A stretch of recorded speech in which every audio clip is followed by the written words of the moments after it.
Welcome back to the next part of painting the red cap miniature. We are going to do the red cap now. So what I've done is I have just painted with the base colour and the brush just around where the blue tack is going to go in case I miss anywhere with the airbrush. And then I'm using Scale 75 Deep Red, which is my favourite base red. Sorry, just went on my airbrush. And I've currently put that in the airbrush now. I've masked it off with blue tack, and I'm just gonna coat the top now. Love this colour so much. Okay, quick hand check. Perfect. Okay.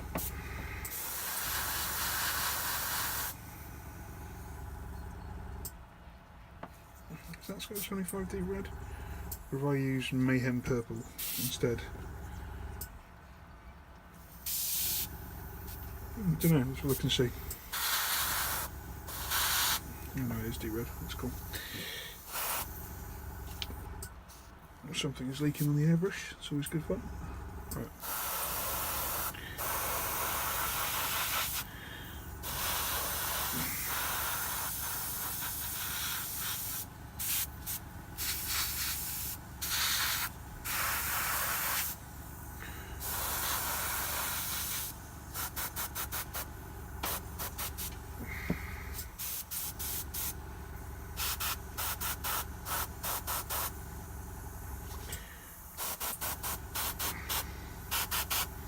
I really cannot possibly elaborate more on how much I love this colour. Scale 75 Deep Red is a joy to work with.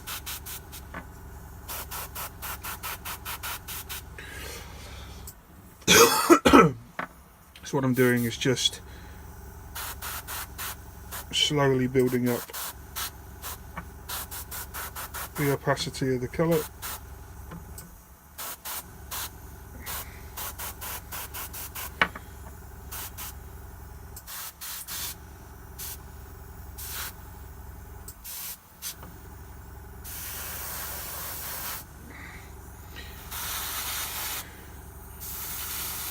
Just in the off chance, in case you can actually see any of the hood from underneath, I'll do that as well.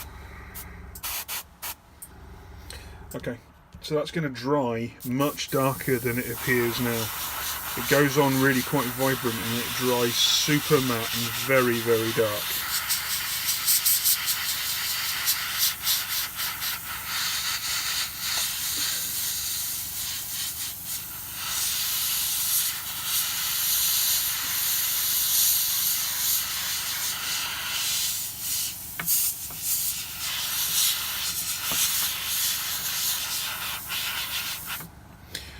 Lovely, pleased with that. Now I'm going to have to take out the colour.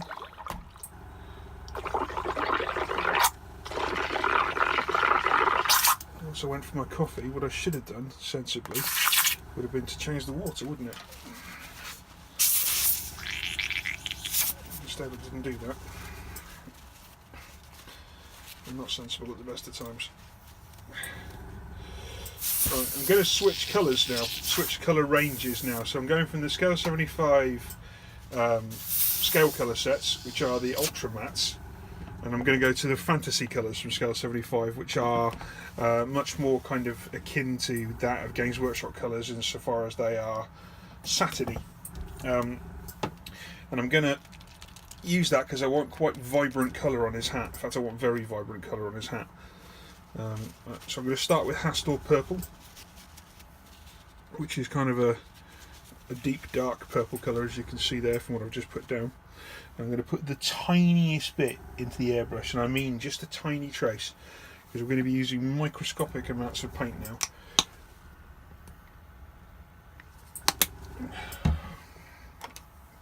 Just thinning it up.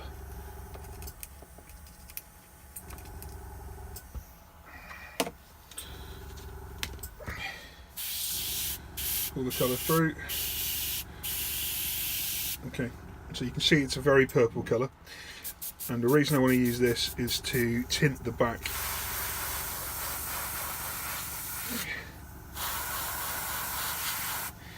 So just using it as a filter transition colour.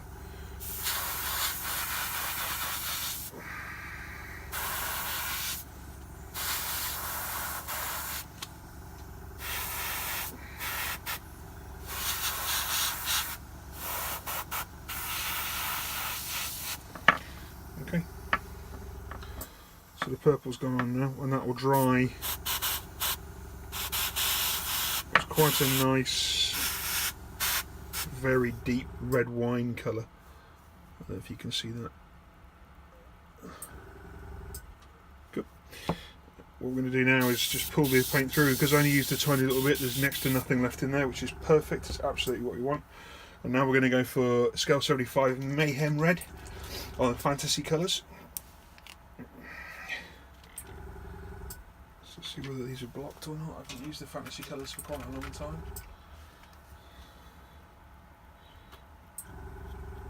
There we go. Squeeze a bit out. That's a nice thin colour. The Fantasy colours are also way thinner. I mean, like way thinner than the primary scale colours. So they require very little thinning.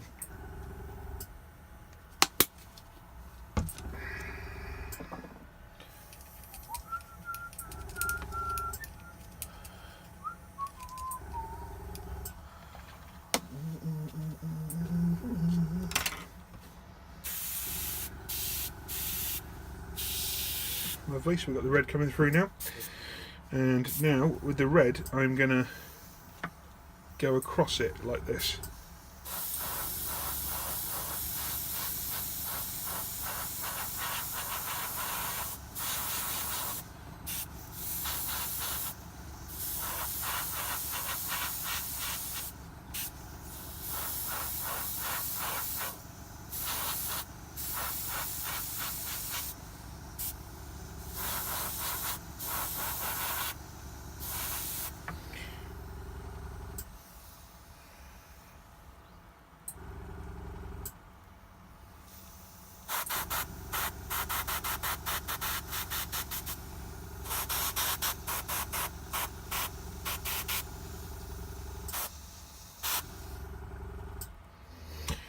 Okay. Just going to blow all that through.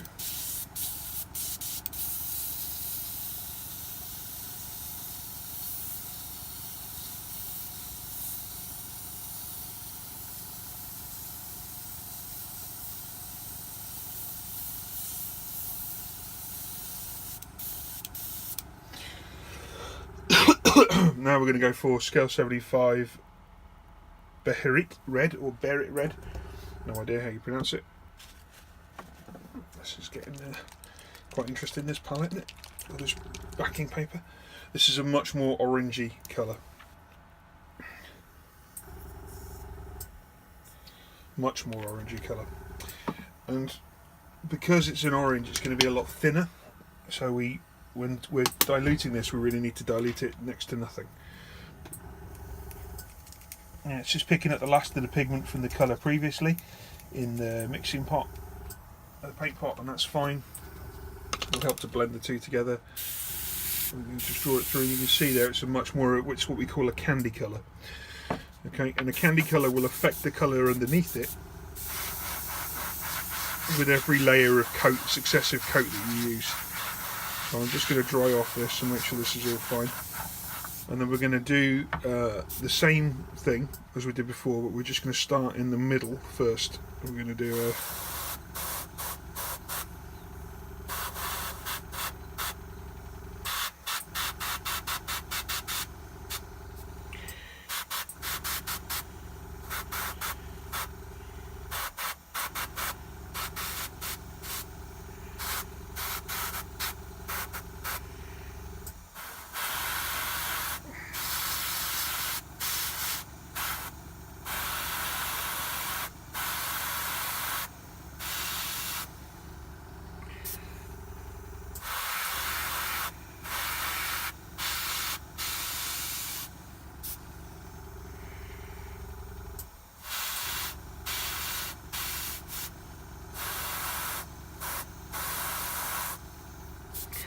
I don't know if you can see what I'm doing here is building up There's a colour. It's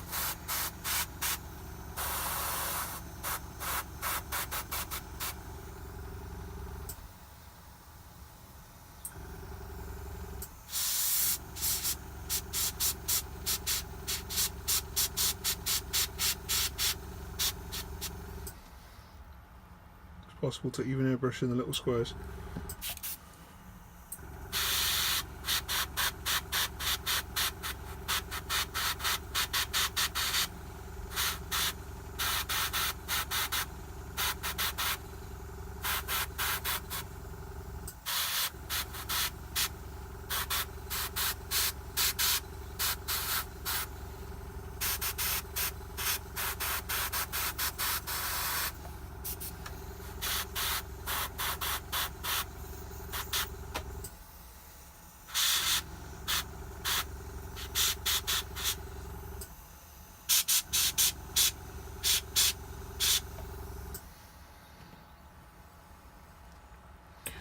It's a lovely transition, isn't it? Okay. Just dry it off.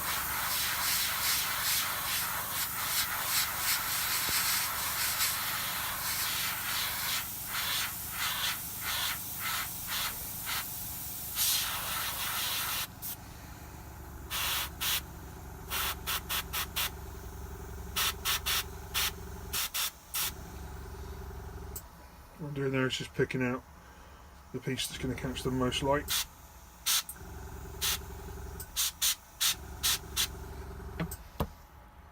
Lovely. And I have to drain that colour out.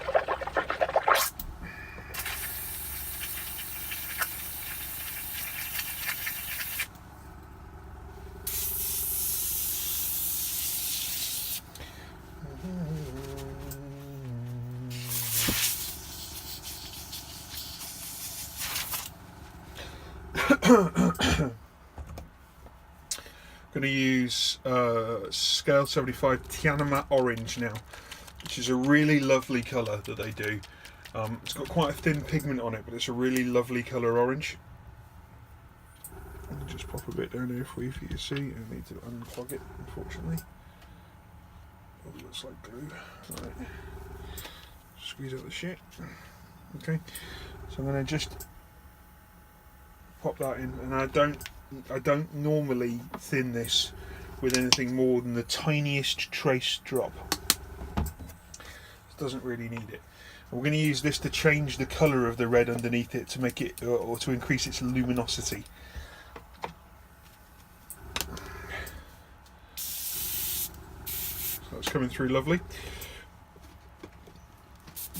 Again, focusing entirely on the area of where the light would be now.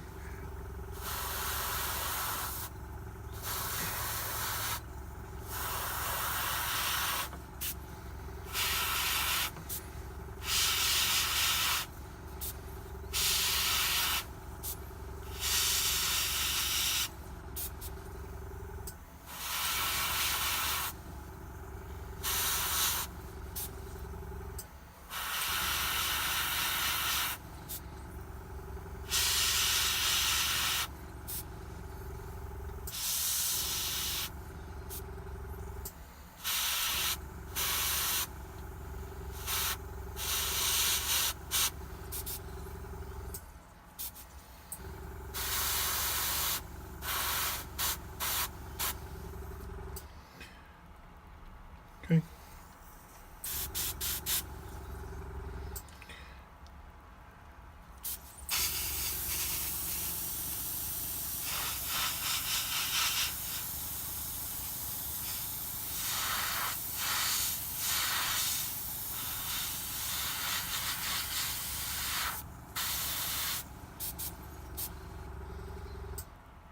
You see that?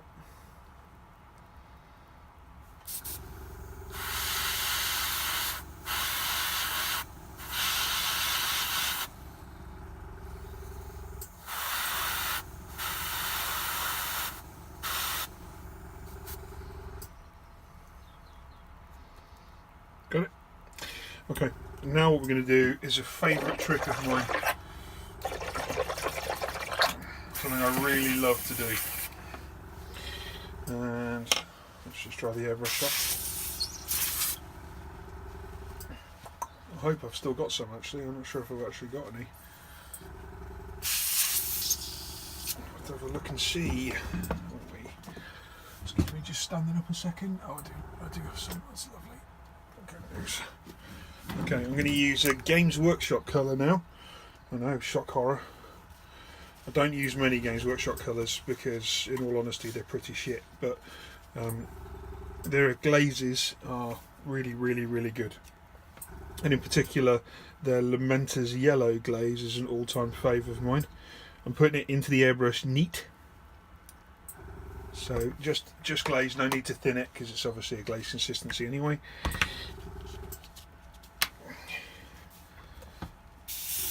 Let's pull this lovely vibrant colour through. Look at that, isn't that fabulous? And then we're going to filter the brightest bits.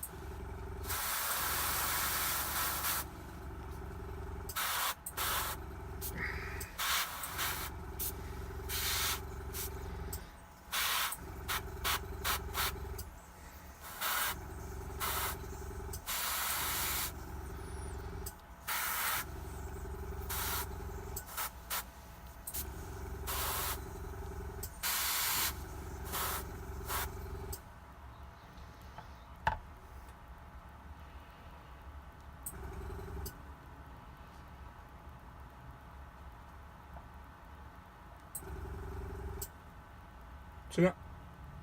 Nice. Okay.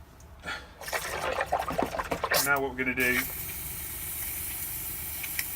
now that's in place, is turn the hat back to red again. So the hat's obviously orange now, and I could have gone a bit more actually. I could have done another layer of kind of pure yellow, but I don't really want to do that. I want the piece to have vibrant colours but be quite dark. So I'm going to go back to that Berit red again, which is the very red fantasy colour. I'm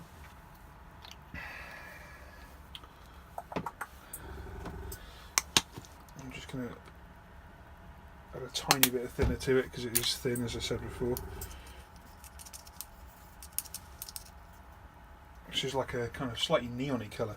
And what I'm also going to do is add a little tiny bit of, where is it? Little tiny bit of pomegranate ink from Dale Rowdy. Just a little bit. And that is going to really increase the pigment. See, the pigment colour on that ink, on the base red that I've just put in there. It's going to just really lift it. Really make it very vibrant. So let's have a look. See, it's a proper candy red now. And with that candy red, we are going to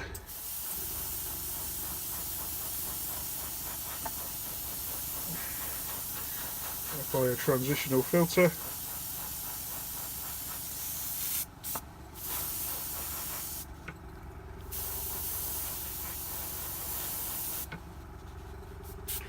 Which will turn the hat back to red again.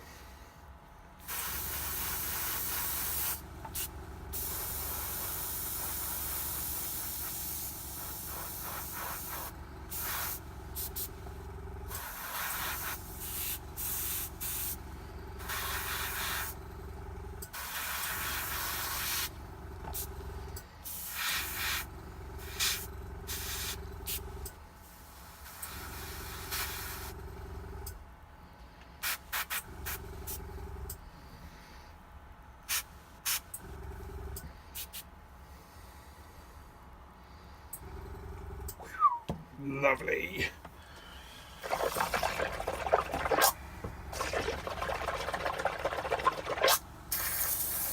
Just what we wanted, that's nice.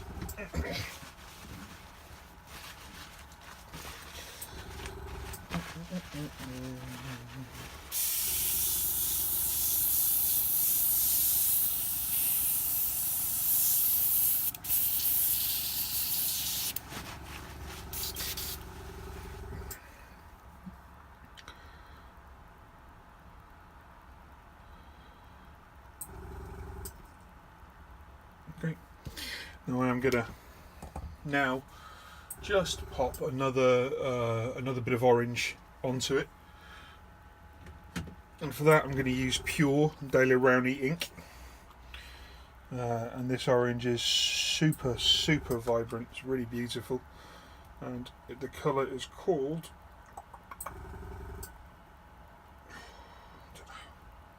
Flame Orange. Oh, look at that.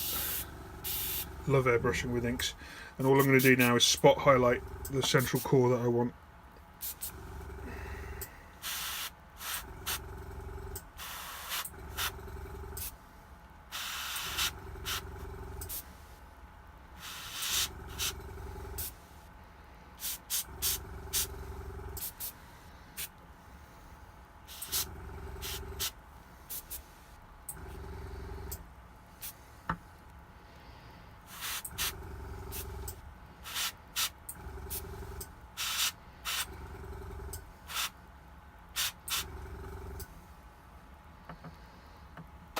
Okay, happy with that.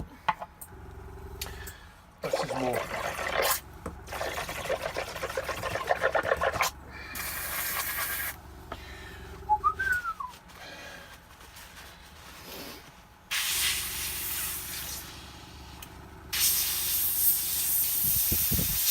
Pulling through the last of the ink.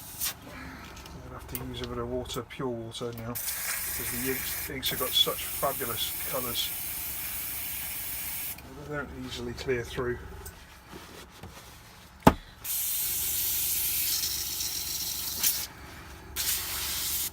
Okay, gone, clean, gone, ready to go. Now we're going to matte varnish it.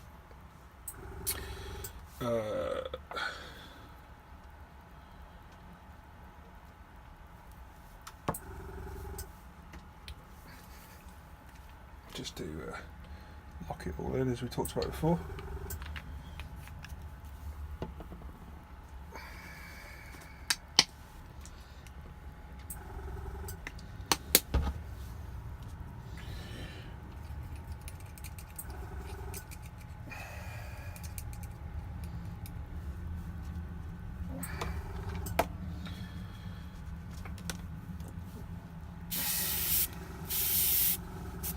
Got a nice coat of varnish in it, and then we're just going to very gently seal this in, which will of course remove any gloss present from the inks, because the inks are kind of quite shiny.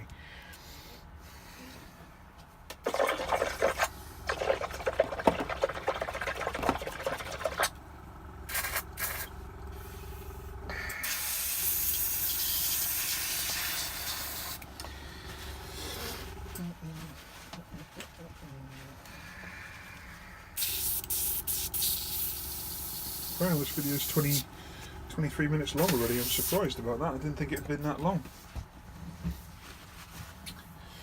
Okay, so here we have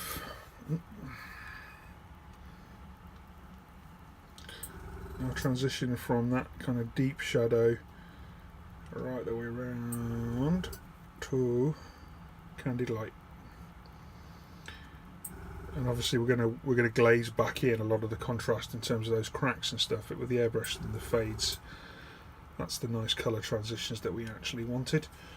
And you know, when you kind of put it next to the model itself, it's going to provide great contrast, which is what we want. So now I'm going to just ensure that the varnish is dry.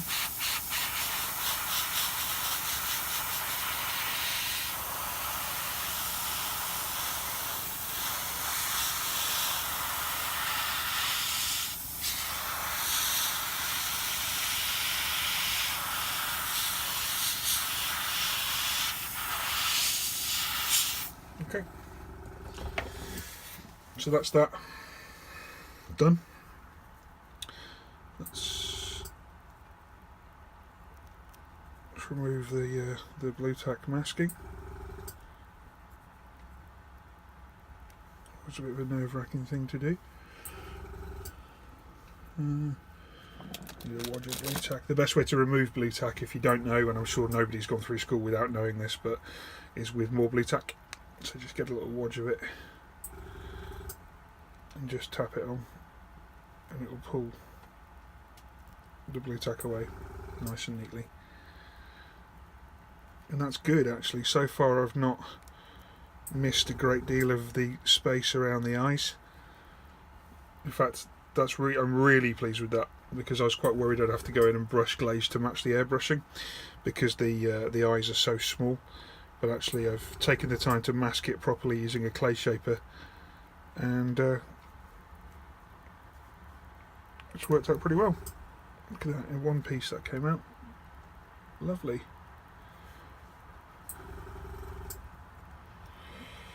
So there we go. The beginnings of Red Cap.